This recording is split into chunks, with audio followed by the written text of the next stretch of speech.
All right, what's up, Flex family? This is Antoine Robinson back with another video. I want to do a seed starting video today, and so I've got all my supplies here, and I really just wanted to walk you guys through what it takes to basically start our seeds so we can get some spring planting going on. I've got some tomatoes that I'm going to plant. I've also got some flowers that I'm going to start seed starting, and so I'm just going to walk you through what I typically do when I'm doing my seed starting. As normal, we have to have our seeds, and so today I'm going to be using seeds from So-Right Seeds. I've really like using these seeds. I use a lot of variety of different seeds, and so So-Right is a company I use. Burpee I like to use. Ferry Morris I like to use, and so people will tell you that the seeds matter, and it just depends on what you're growing for. If I was growing commercially, then I would really care a lot more about the seeds, but if you guys just want to get some stuff in the ground and just start planting, man, go to the dollar store and buy some seeds. You can get seeds from the dollar store for $1.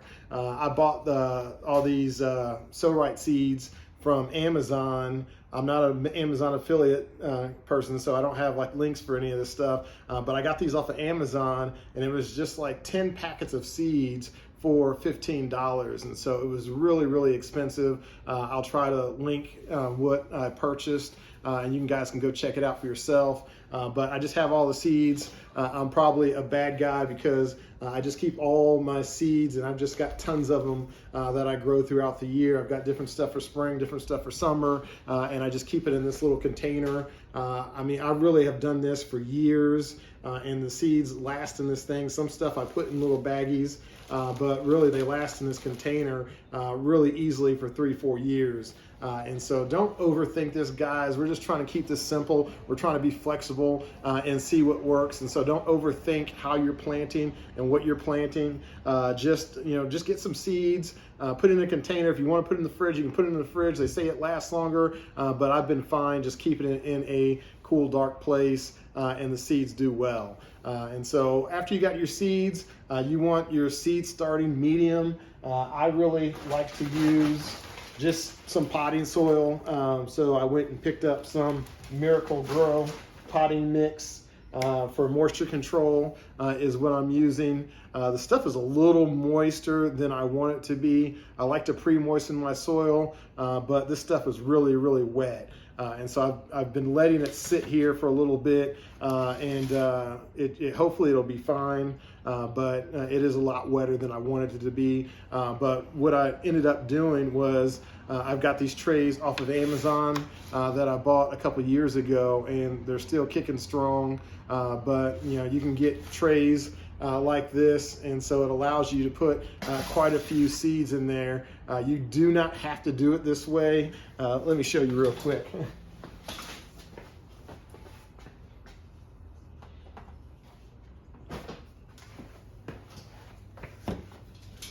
This is how crazy it is, how crazy easy it is to do some seed starting.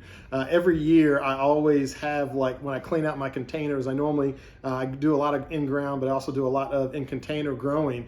And so normally, and it happens this way, where I'll go clean out my containers and I just amend the soil and add new soil. But while I was cleaning out some of my pepper containers, there was a lot of peppers that I had just disposed of at the end of the year into the containers, and the seeds are germinating in the containers.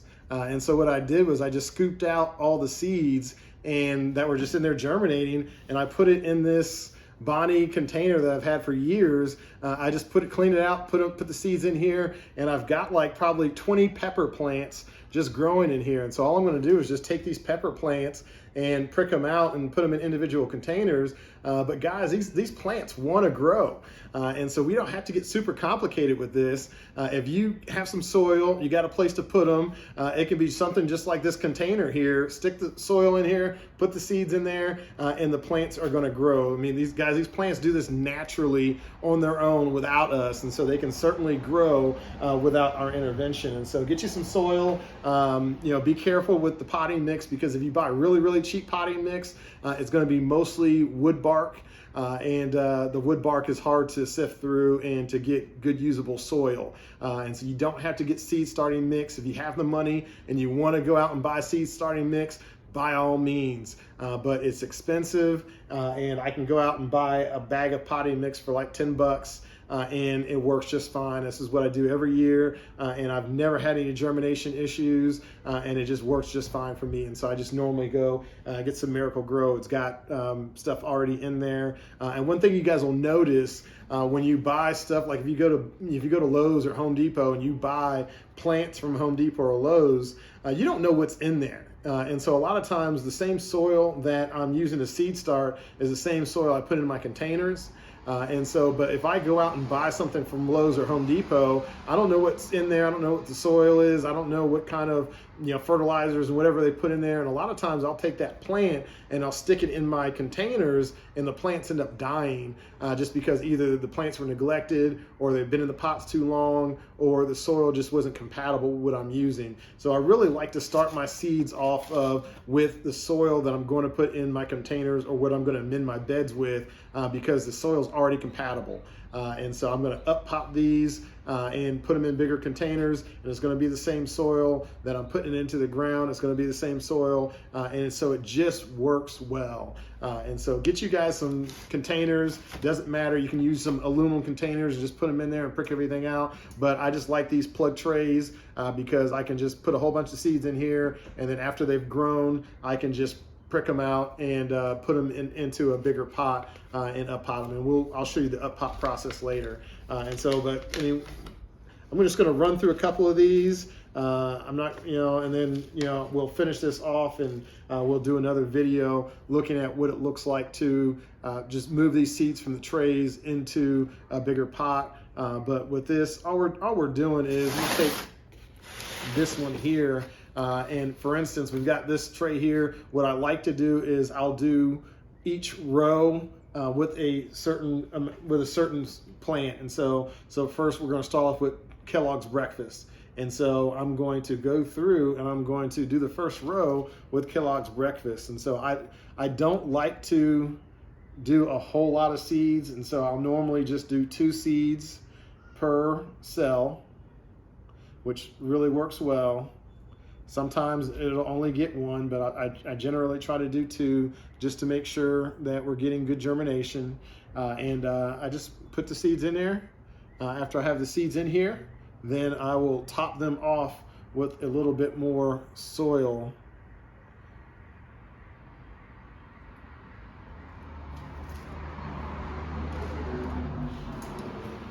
After that's in there, I'll just take some more soil out of my tub here and just sprinkle a little bit more soil in here.